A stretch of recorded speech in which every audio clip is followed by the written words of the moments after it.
This training is a product of the Psychological Maltreatment Alliance, which is a joint venture of the following 4 entities: ABSAC, Fontana Center of the New York Foundling, Teachers College of Columbia University, and the International Institute for Child Rights and Development. The mission of the Alliance is to advance research, policy, education, and practice on the issue of psychological maltreatment worldwide. The training was developed by Amy Baker of the Fontana Center, Marla Broussard of Teachers College, and Stuart Hart of the International Institute of Child Rights and Development. The objectives for this training are that upon completion, you will be able to describe the nature and major forms of child psychological maltreatment, describe the major forms of harm associated with psychological maltreatment, and identify interventions for psychological maltreatment applicable at prevention, risk reduction, and correction rehabilitation levels. At the end of this training, you'll find a short quiz of multiple choice and true-false questions. Successful completion of the program is achieved when you obtain a score of 70% passed or higher. You may take the quiz multiple times to reach the desired level. Now let's begin. So we want to start by pointing out that the term we use is psychological maltreatment as opposed to emotional abuse or some other term, and the reason for this is twofold. First, PM connotes a range of processes that are psychological well beyond just emotional, such as values, motivations, thoughts. And second, the term maltreatment includes both abuse and neglect. So we believe that psychological maltreatment deserves our attention. It is the most pervasive and widespread of all types of violence against children. It exists in standalone forms and is embedded in or co-occurs with all other forms of child maltreatment, and it's a major contributor to negative child development. So here's what we'll be talking about in the training: forms and types of psychological maltreatment, risk factors, prevalence, harm, and interventions for psychological maltreatment. It's our goal and hope that the information we'll be sharing with you today is useful to you, regardless of what your professional role is with respect to children and families. For example, if you work with and care about children and families, this information can help you have a better understanding of what PM is and how it harms children. We also will be discussing ways to interact with parents that can help reduce their reliance on PM-type behaviors in their parenting. If you're a mandated reporter, this information can provide you with a much clearer understanding of why and when to call in a report if you see a parent engaging in this type of behavior. Remember, in most states, including New York, as a mandated reporter, your job is to make a report if you have a reasonable suspicion that maltreatment is occurring. You don't have to be certain that what you're seeing meets your state's definitional guidelines. And if you're a child protection worker, we believe that having a clearer understanding of parental behaviors that constitute PM can help alert you to these behaviors that might be harmful to children, even if they don't meet your state's definition, because that information can help you in making recommendations for prevention or other types of services for the family. If you're a CPS worker and you want more detailed assistance in making determinations about what PM behaviors do meet your state's guidelines, we would really be interested to work with you on developing a training for that. We hope that this training is the beginning of your journey to understand psychological maltreatment and appreciate its many forms and ways in which it harms children. Our goal is to energize you to continue your interest in this topic so that you can be the most effective ambassador for children's well-being that you can be. So let's begin with the types and forms that psychological maltreatment can take. So there's been interest in non-physical, non-sexual forms of maltreatment as early as the 1970s, when the U.S. federal government passed the Child Abuse Prevention and Treatment Act, in which it was acknowledged that emotional harm to a child was a recognized form of maltreatment. However, it was left to each state to figure out how to define the different forms of child maltreatment, including psychological maltreatment. In a recent analysis of U.S. state statutes regarding the definitions of PM, we learned that most states define it as a form of harm.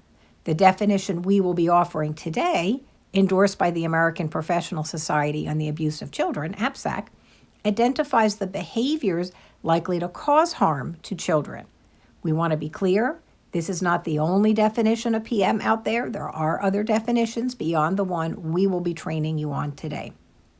Psychological maltreatment is defined as a repeated pattern or extreme incidence of caretaker behaviors that thwart the child's basic psychological and developmental needs and conveys that the child is worthless, defective, damaged, unloved, unwanted, endangered, primarily useful in meeting another's needs, and/or expendable.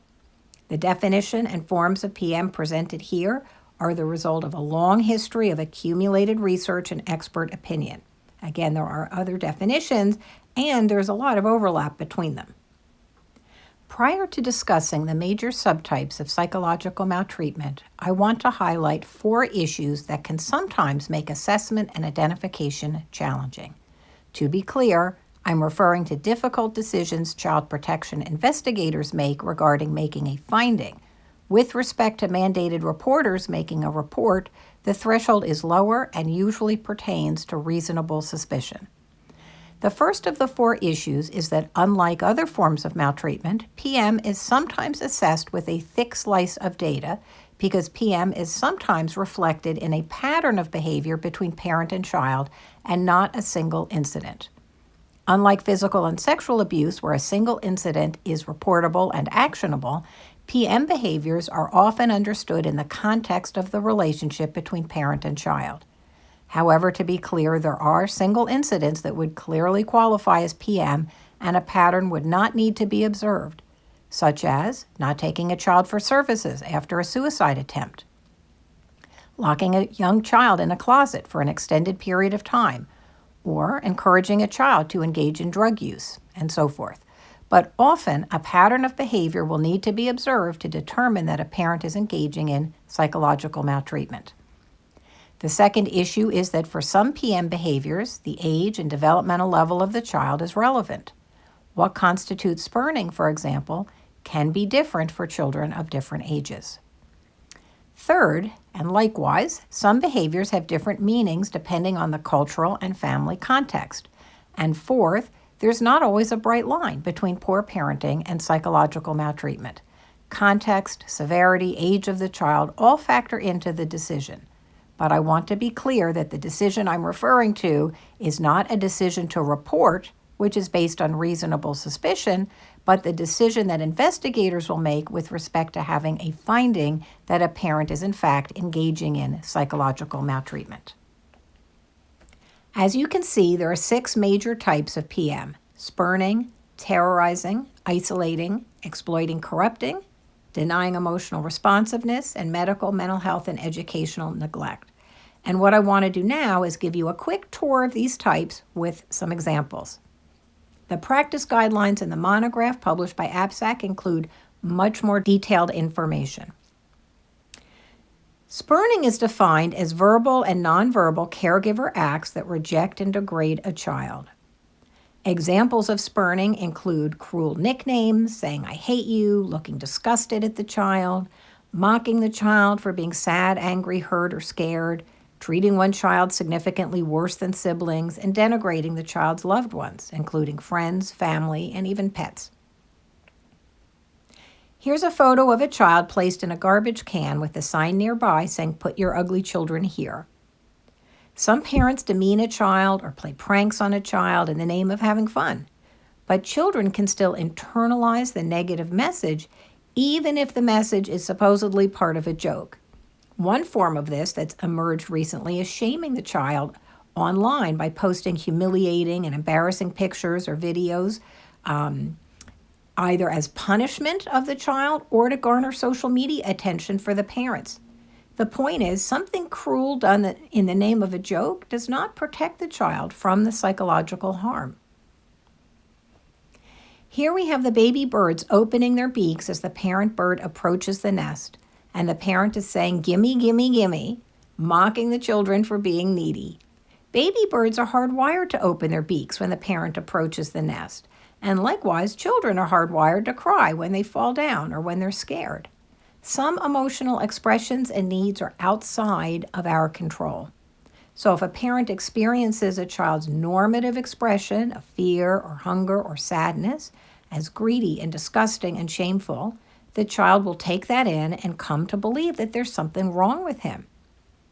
We want to point out that all parents at some point feel overwhelmed by the dependency needs of their children and feel like they want a break or feel like, I can't stand this incessant neediness. We know that parenting is really hard and that there are no perfect parents out there. The point we want to make here is that while it's normative and understandable for parents to feel this way, it's not okay for a parent to convey to the child that his needs, especially hardwired dependency needs, are disgusting, selfish, greedy, or unacceptable to the parent. This can result in the child receiving the message that there's something fundamentally wrong with him. So Disney may believe that scapegoating a child is character building, but the research shows that in general, children feel terribly demeaned if they are singled out for worse treatment than their siblings.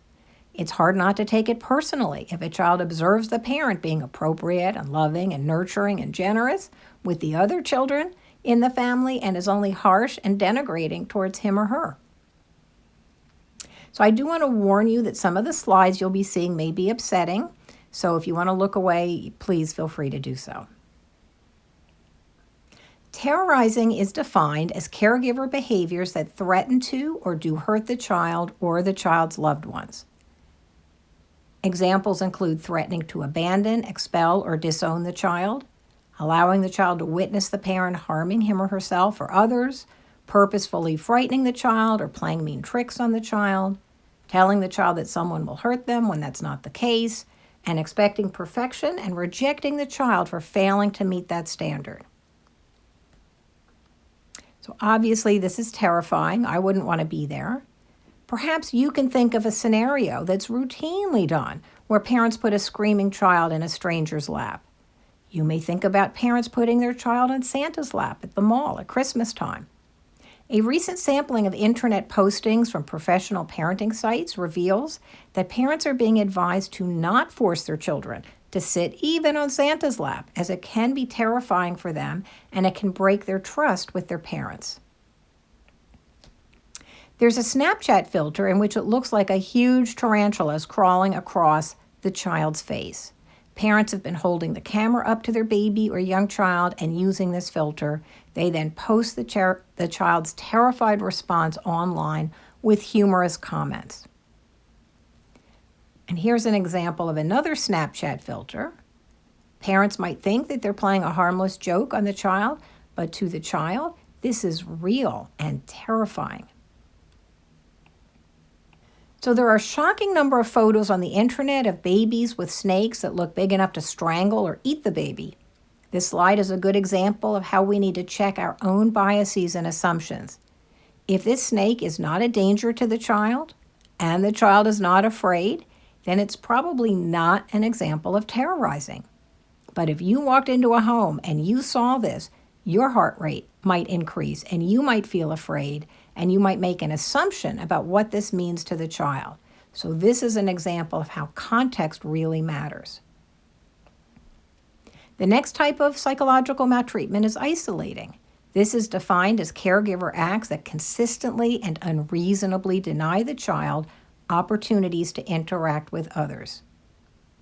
Examples of isolating include locking a child in a small space, leaving a child unattended in the crib or playpen for extended periods of time, interfering in the child's appropriate friendships, and placing unreasonable restrictions on the child's interactions with family members.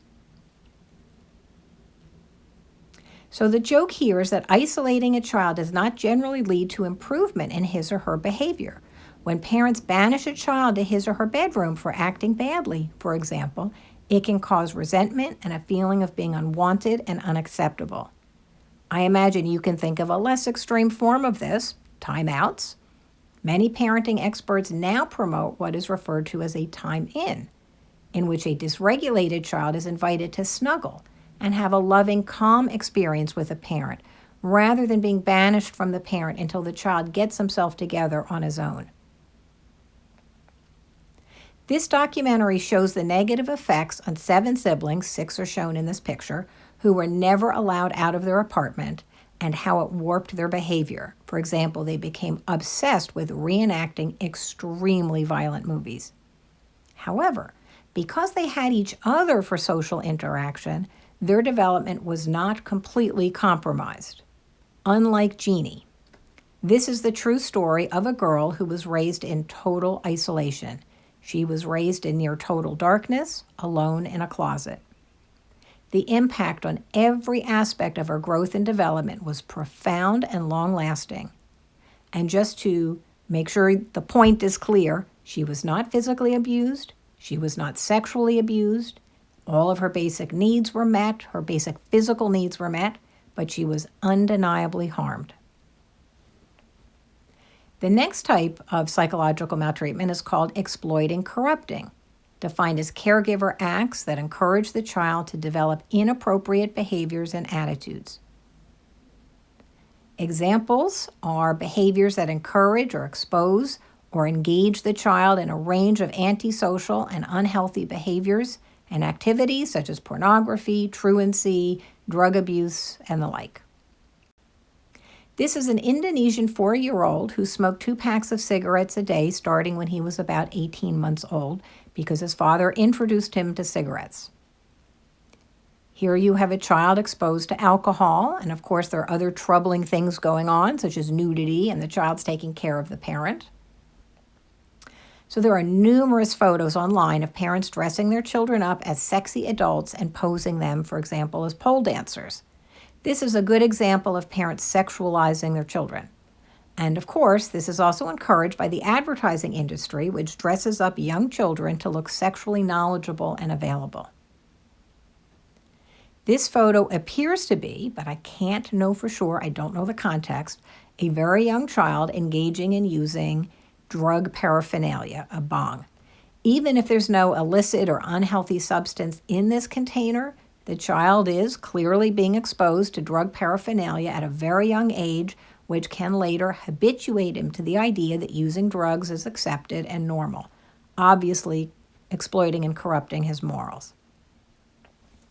So this is a still shot from a movie. It's an example of parentification, treating a child like a parent, in that this child is being asked to take care of his mother, who does not seem to be that interested in him. Of course, you would not want to make a determination based on a single incident, but this photograph is depicting a situation that, if it were a pattern, could constitute exploiting, corrupting the child, because the child has to subvert his own needs to be taken care of in order to get any attention from his mother. So the message to the child is that the child is not interesting enough or important enough to warrant the parent's love and approval unless the child is taking care of the parent's needs. So I wonder what you think of this scene. There are probably circumstances in which this would not be an example of infantilization, defined as holding back the child's development because the parent needs the child to remain a baby. Perhaps the child's not capable of walking himself. So the question is, if there were no reason for the child to be carried around on his mother's back, how could that be damaging to the child? Well, the child may be given the message that he must subvert his own needs to feel agency and age-appropriate growth and competence because the parent needs the child to be a baby to fill a need or void in her. So the child has been given the message that he's not worthy of love and acceptance for who he is. Here's an example of adultification, defined as treating a child like an adult. I don't know about you, but when I look in this girl's eyes, I see a very unhappy, inauthentic, distressed child. The next form of psychological maltreatment is emotional unresponsiveness, defined as caregiver acts that ignore the child's needs for affection and attention. Examples include being too busy, bored, depressed, high, self-involved to pay attention to or respond to the child, ignoring the child's pleas for help, not spending regular quality time with the child, and rarely, if ever, saying, "I love you," hugging, or praising the child. So it's what we do, not just what we say to children, that matters. The parent in this cartoon may say that she understands that the child needs more love and attention, but her actions convey to the child that she cannot or will not meet those needs. And notice how lost this little boy seems because he can't get his basic needs for love and affection and attention met. The final type of psychological maltreatment is failing to address the child's medical, mental health, and educational needs. Examples include not treating a child's badly swollen ankle, not taking the child to the hospital after a suicide attempt, not allowing the child to receive necessary tutoring. So we wanted to end this section of the presentation with something positive. This is what we want for all children, to look into the eyes of a parent and see themselves reflected back with love. And that's the same for this next slide as well. Right, so I want to recap the main points we've discussed in section 1.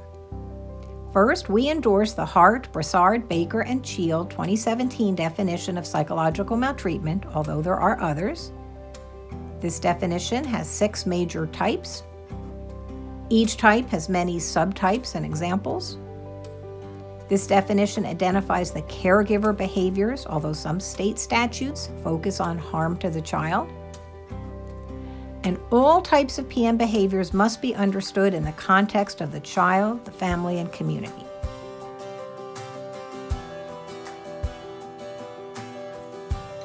So now let's turn to risk and protective factors for PM. I am Marla Brassard, and I will be providing the commentary for the next few sections. Although we never blame a child for his or her own maltreatment, there are child factors that increase the likelihood of PM. For example, infants are more likely to be ignored and not responded to emotionally, and children in middle childhood to teenage years are more likely to be spurned and terrorized. Children with aggressive behavior, a disability, or a difficult temperament are also more likely to be maltreated. Here are some caregiver factors that make it more likely that a parent will engage in PM of a child.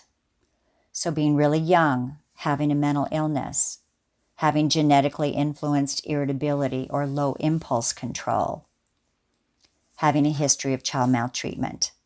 These are some of the risk factors. Here are family-level factors. A large ratio of children to adults, an absent father, high stress, domestic violence. Here are risk factors for the community. These include low expectations and low level of supports for parenting, childcare, child development, etc. Mandated reporters who don't recognize or take appropriate action. Poverty. Because so many risk factors for PM are also risk factors for other types of child maltreatment, addressing these risk factors could help improve the well-being of children on a number of fronts. Now let's turn to protective factors in the child. Being healthy is really important. Having an easy temperament, learning at a normal rate, being able to get along with other people and regulate your emotions are very important. Here are some protective factors in the family. Having a married mother at birth, not being separated from mom or dad without a good alternative. Having at least one person who the child feels loved by. Having a set daily routine and chores. You can see that caregiving resources are key here. Having committed caregivers who have energy to invest in the child and who make good role models. There are protective factors in the community, like safe neighborhoods, good schools, structured out-of-school time, exposure to positive teachers and other adults who are good role models. So to recap, the information about risk factors is that there are many risk and protective factors, and they're generally the same risk and protective factors for other types of maltreatment as well. The one exception is that psychological abuse, spurning in particular, seems to be genetically influenced more than other forms of child maltreatment. Now let's switch gears and discuss prevalence. how common and widespread PM is. There are two main ways to measure rates of PM. Informant data, which are reports of PM by professionals, and self-report. These are people reporting on their own experiences now or in the past. Informant data may underestimate, as it only includes the small number of severe cases brought to the attention of the police or child protective services, and they then have to be screened in, investigated, or substantiated. Self-report data may or may not overestimate.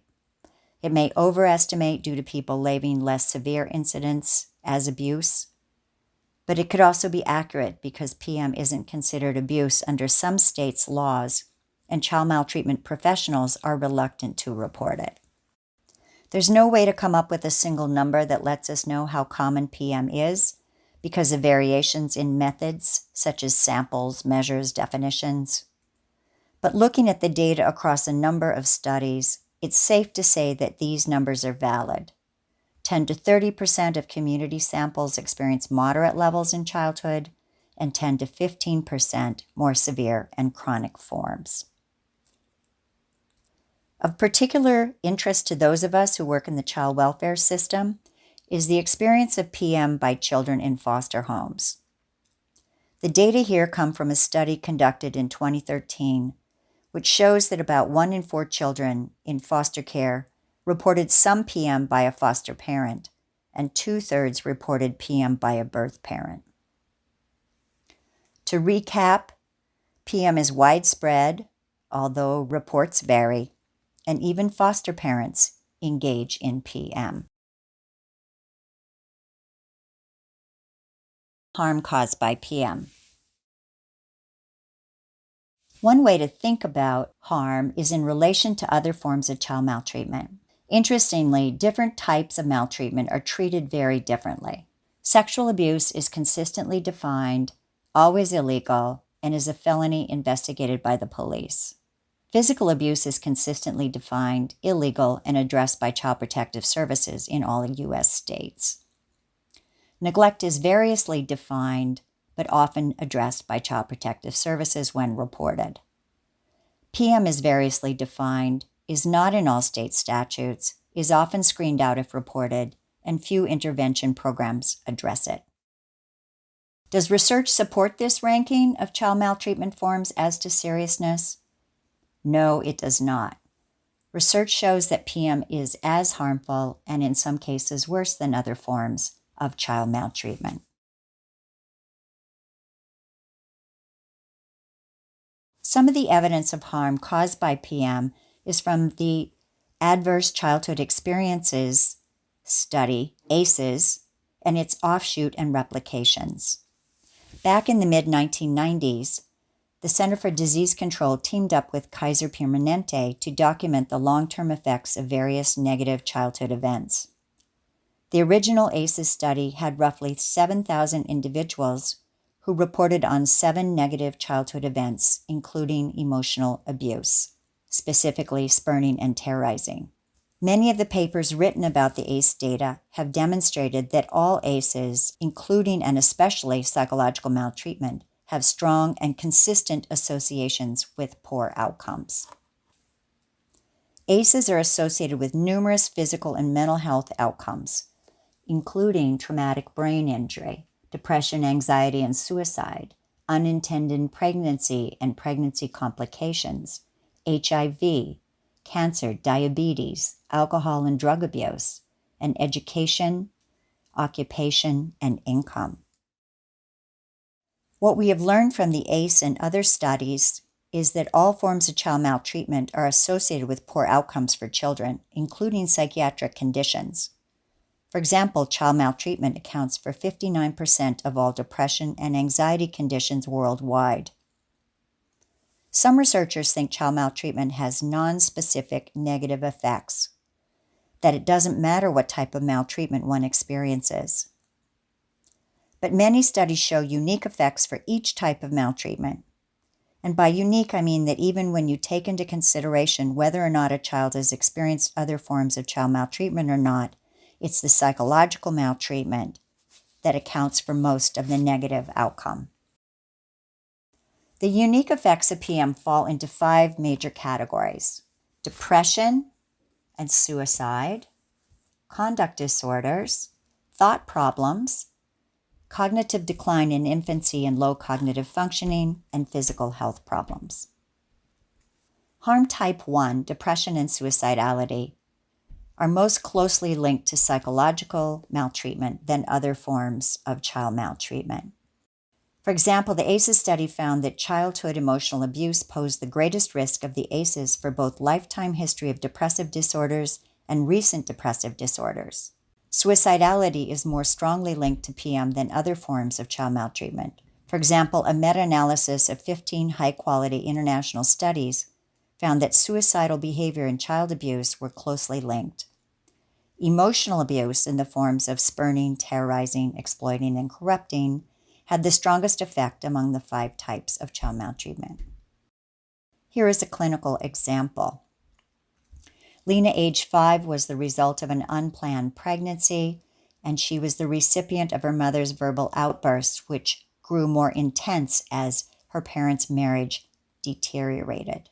These included screaming at Lena that she was the cause of marital problems and that if she had not caused so much trouble, her parents would be happy, and that she should have been aborted. Lena stopped playing with other children in kindergarten and was repeatedly observed by her teacher to enact the death of a baby doll, saying, "Everything would be fine if you were never born." Harm type 2, conduct disorders, is a harm outcome that occurs when psychological abuse and physical abuse co-occur. Together, they elevate the risk for getting into trouble with the law and other antisocial problems like being the perpetrator of dating violence and substance abuse. Here is a clinical example of a boy who developed conduct disorder very early on. At age 2, Sonny was accused by his mother of physically abusing his passive 5-year-old brother when Child Protective Services came to investigate the brother's bruises. The worker observed mother's encouragement of Sonny's bullying and hitting his older brother, and her threatening to break Sonny's finger. She also observed her harsh denial of his bid for affection when he tried to crawl into his mother's lap. "Don't be a baby." Sonny's play was disorganized and destructive, consisting of banging and throwing toys in a frenzied fashion with all human and animal figures missing limbs and heads. He was in early intervention for emotional and behavioral disturbance. Harm type 3, thought problems. Many professionals are surprised at the strong relationship between thinking problems like dissociation, hallucination, etc., and child maltreatment. Many studies find that PM is the strongest child maltreatment predictor of thought problems, and many experts consider these reactions part of the trauma response to maltreatment. Here is a clinical example of PM and thought problems. Bernard's parents screamed, threatened to kill, threw things at each other, and pulled knives out on occasion. His older brother was constantly called names and yelled at, and sometimes Bernard was too. Home felt scary, and Bernard stayed away as much as possible. At night, he had trouble sleeping and had nightmares. During the day, he kept hearing someone angrily calling his name when no one else was around, and a voice in his head kept telling him how bad, crazy, and worthless he was. He wondered if he was losing his mind. The 4th type of harm from PM is related to cognitive functioning. The Minnesota Longitudinal Study of Risk and Adaptation used frequent home and laboratory methods to classify forms of maltreatment in high-risk families. At 18 months, children with psychologically unavailable mothers, they ignored and were emotionally unresponsive and isolated the child, showed significant decline on an infant IQ test from average at 12 months to well below average at 18 months. Typical of research on low cognitive functioning is a 1958 British birth cohort study. Psychological neglect, consisting of isolating emotional unresponsiveness in childhood, significantly predicted low childhood cognitive functioning in math, reading, and IQ scores. It also predicted age 42 educational qualifications and age 50 memory and processing speed scores. This was after controlling for a long list of other things that could have caused low cognitive functioning, like mental health problems. Psychological abuse was not related to cognitive functioning, nor were other forms of child maltreatment.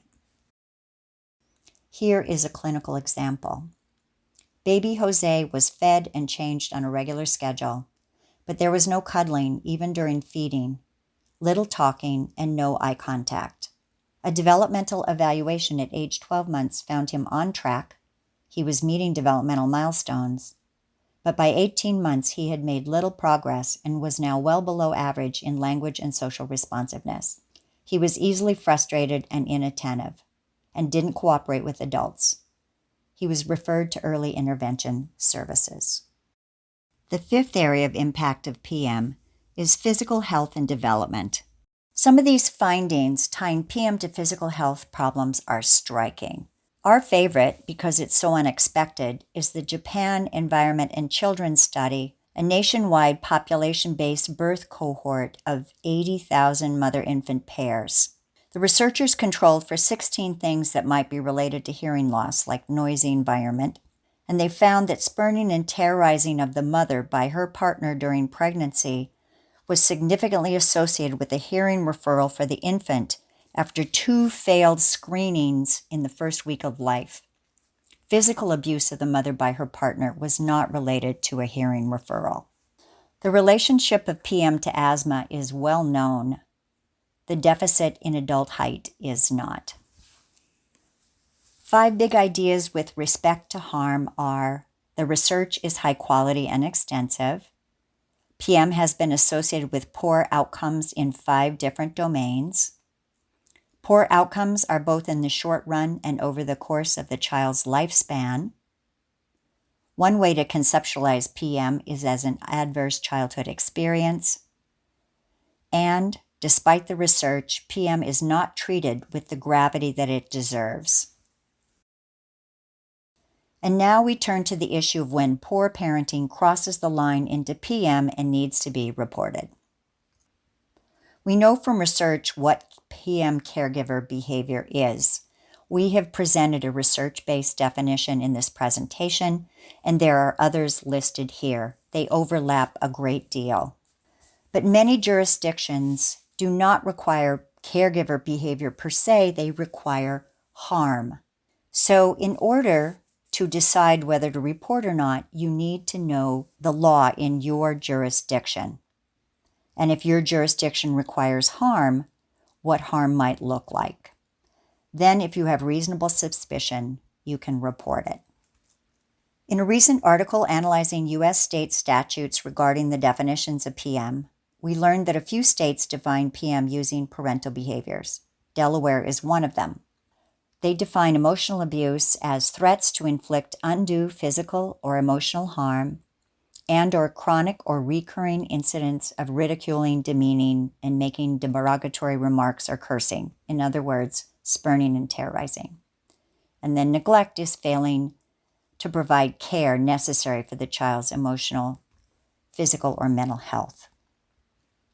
Most states define PM as emotional harm. Pennsylvania is a good example. They use the term serious mental injury and consider it a psychological condition that renders a child chronically and severely anxious, agitated, depressed, socially withdrawn, psychotic, etc. Or they consider it a condition that seriously interferes with the child's ability to accomplish age-appropriate developmental and social tasks. We recommend that regardless of your jurisdiction, you use the APSAC PM Guidelines Assessment Framework to organize your cases. It has worksheets that lay out each type of PM and places to put evidence in support or against that form of PM. There's places to cover risk and supportive factors and to lay out each type of harm and then to summarize the evidence. Here is a short example of a 10-year-old boy. The school psychologist filed a report. On a family drawing as part of an interview for a triennial evaluation for special education, TA drew himself as a bug with his father screaming at him, "I will crush you, you little cockroach." Upon questioning about the family drawing, T.A. reported that his dad screams at him and his two younger brothers, calls them names like dummy, idiot, and loser all the time. The teacher says T.A. is very tense at school and flinches if touched on the shoulder unexpectedly. The social worker reported counseling him for several years around issues of low self-esteem and suicidal ideation. Gathering information in this case did not require a mental health professional, in part because of extensive school records and access to school professionals with knowledge of the case. Spurning, terrorizing, and emotional unresponsiveness were all identified. For spurning, mother, father, and T.A. all reported on the father's frequent use of degrading language and the singling out of the boys for worse treatment than their sisters. For terrorizing, mothers made realistic threats of suicide. She'd previously had attempts and was currently depressed. And father had very scary behavior with many guns and intense conflicts with one of the neighbors. He also surveilled the family with cameras and recorders all through the house. Both parents were emotionally unresponsive. Father was never affectionate, and mother was only when T.A. was so sick from asthma that he might die. Risk factors are important to assess because they inform threat assessment and treatment. This family had a high caregiver burden, parental mental illness, and maltreatment histories, and they were also isolated. But they also had assets. They wanted to be better parents, they were intelligent, they had financial stability, and they lived in a well-resourced community. Evidence of harm was obtained from school records and interviews with the family, school personnel, and the asthma doctor. T.A. was 2 years behind grade level and had impaired ability to attend despite average ability, attending a good school system, and receiving special education services to address learning, mood, and behavior problems. He had depressed mood, thoughts of suicide, negative cognitive style, very low self-esteem, all of which was impairing his ability to function at school. In addition, he had severe asthma despite access to good medical care. His rate of hospitalizations at 3 times per year indicated that home management protocols were not being followed, according to his ear, nose, and throat doctor. This boy, at the age of 19, killed 7 people in cold blood in a fast food restaurant. He wasn't caught until 9 years later when a girlfriend told the police. So here are the takeaways from this section. Know what caregiver behaviors constitute PM. Know the law in your jurisdiction. Use the APSAC guideline worksheets to organize and conceptualize cases for reporting and for prevention and treatment. Now we move to the intervention section, the so what section. I'm Stuart Hart, and I'll be providing the commentary for this section. Here, intervention labels the broad range of steps that might be taken to promote the safety, resiliency, and well-being of children, with particular emphasis on combating psychological maltreatment and its harm. Here are some of the major considerations deserving attention in psychological maltreatment interventions. The pervasiveness, complexities, and subtleties of psychological maltreatment present significant challenges to the widely recognized inadequacies of traditional child protection.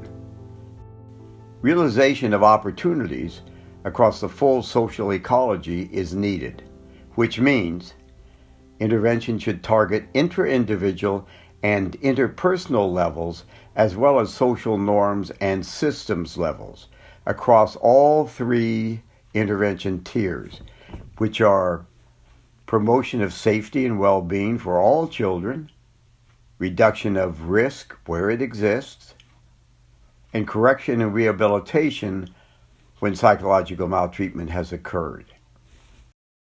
There are a wide variety of interventions deserving attention. The APSAC monograph on psychological maltreatment provides useful guidance in this regard. Here, consideration will be given to the interventions applicable at intra-individual and interpersonal levels and at social norms and systems levels, which promote respectful, supportive communication and relationships. In so doing, we are giving priority to positive approaches. Let's look at the big picture ideas first. The foundations and essentials for respectful, supportive communication and relationships. The human needs that Maslow and others have theorized and researched are under direct attack by psychological maltreatment. Support for them is central to achieving life satisfaction, happiness, and resiliency. The golden rule, treating others as you would like to be treated, is a universal value advocated by religious and secular communities around the world. Human rights, as set forth in the Universal Declaration of Human Rights and the UN Convention on the Rights of the Child, represents humankind's best attempt to operationalize the Golden Rule. We also highlight 4 human conditions and behavior items to this list as essentials for respectful, supportive communication and relationships. Empathy. This is the human capacity that enables us to appreciate human needs and made possible the construction of the Golden Rule and human rights.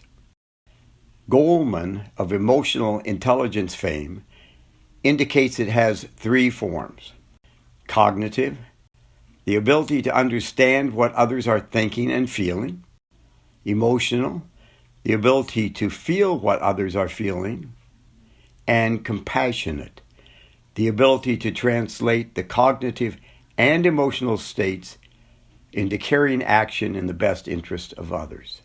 Positive self-talk. Each of us needs our best self as a companion throughout our lives, that best self who will speak truth, give reasoned advice and encouragement to our heart and mind. Research has established the mental health and performance benefits of positive self-talk, which can be strengthened through modeling, guidance, and practice. Social support. We are psychosocial beings who primarily fulfill our needs, reach our potentials, and overcome our problems through relationships with others. Soft startups. Rather than criticizing or applying harsh tone and words where needs are apparent, recognize the issue respectfully in an expression of caring concern and appreciation to establish engagement and acceptance. Putting these foundations and essentials together helps us answer the question, what do you want for others and yourself, and to act accordingly. A major strategy for bringing these components to application to a way of life is the promotion of reflective thinking, helping persons to bring feeling, thinking, and supportive action to bear. Consider how you might promote empathy. Research shows this can be done for young children in childcare and school, as well as for adults through education and training.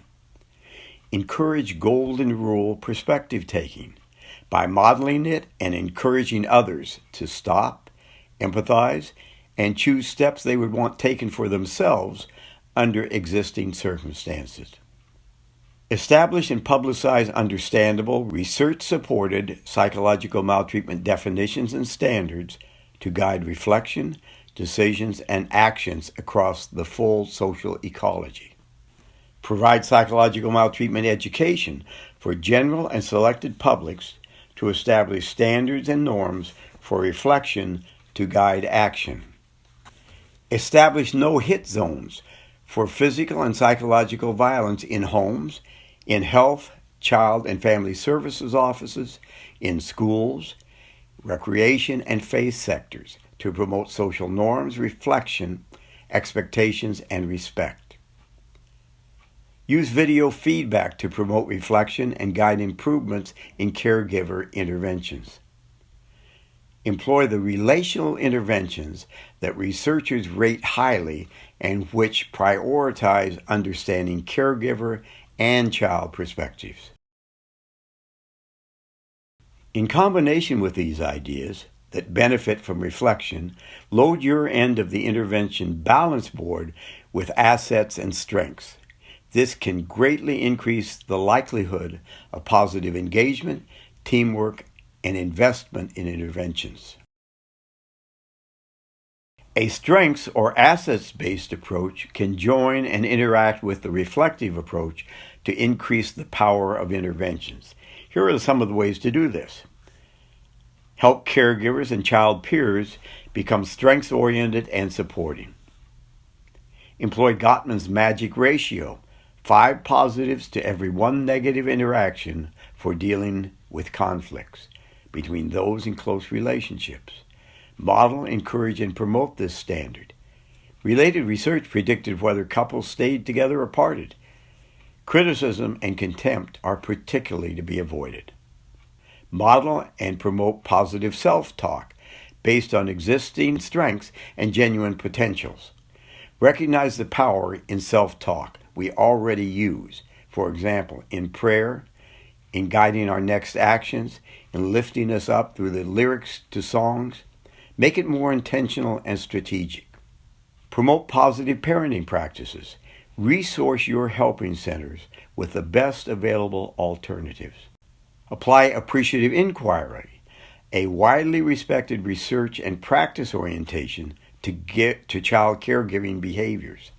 This means identify, celebrate, magnify, and expand or build on the positives of present behavior as a primary strategy. Survey child safety and well-being to establish community norms and action to determine the particular needs and opportunities of at-risk groups and to guide intervention for the individual child.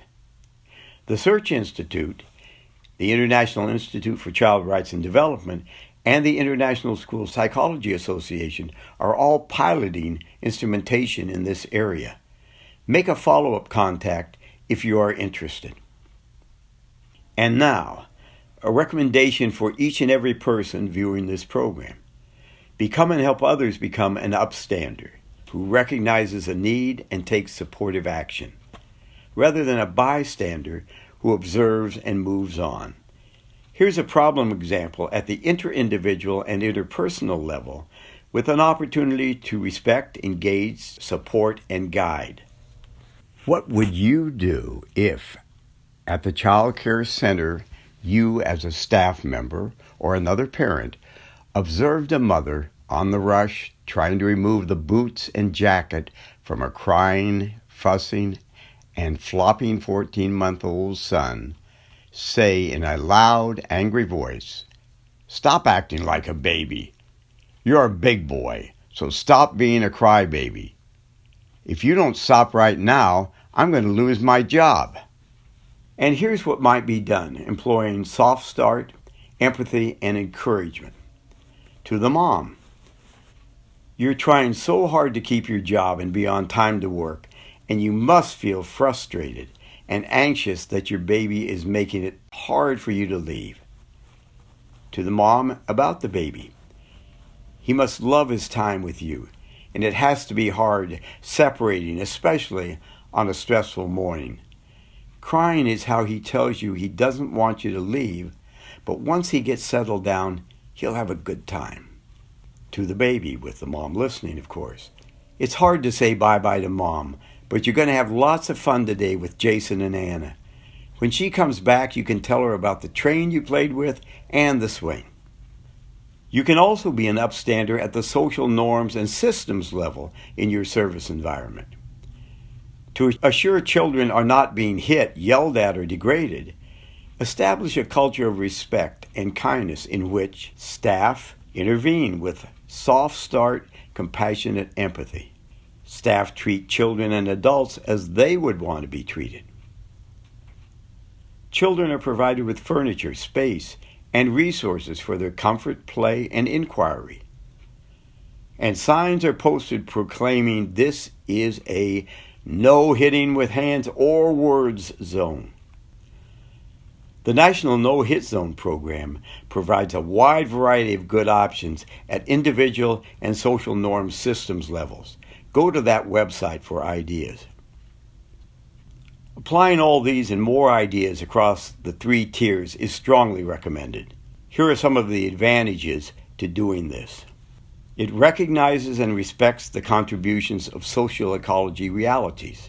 It discourages narrow, silo-specific interests, creates shared goals and language, and promotes cooperation, coordination, and synergy. It appreciates the general potential for employing similar strategies in varied forms. It promotes economy of resources. It helps establish community and systems approaches and solidarity. As visual reminders, on this slide, you find a standard pyramid representation of the 3 tiers of intervention. Primary, which includes promotion of safety and well-being, as well as primary prevention of maltreatment. Secondary, dealing with risk assessment and intervention. And tertiary, dealing with treatment of those involved in psychological maltreatment. And on this slide, you have a pictorial depiction of the social ecology, which intentionally centers the child, family, and peers as a cross-connected central component. It's important to note that many important strategies can be applied across all intervention tiers and the social ecology.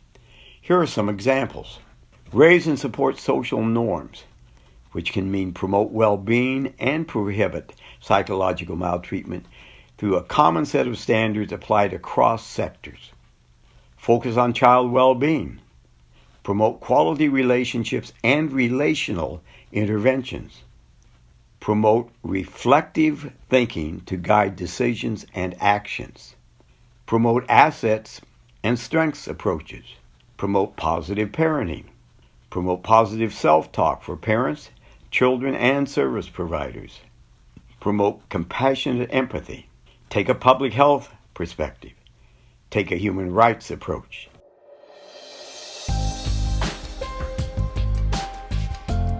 Your interest in psychological maltreatment is very much appreciated. Please contact us at the Psychological Maltreatment Alliance if you have questions, suggestions, desire assistance, or are interested in cooperation toward shared purposes. And now it's time to move on to the brief quiz, and we're highly confident that you'll do very well.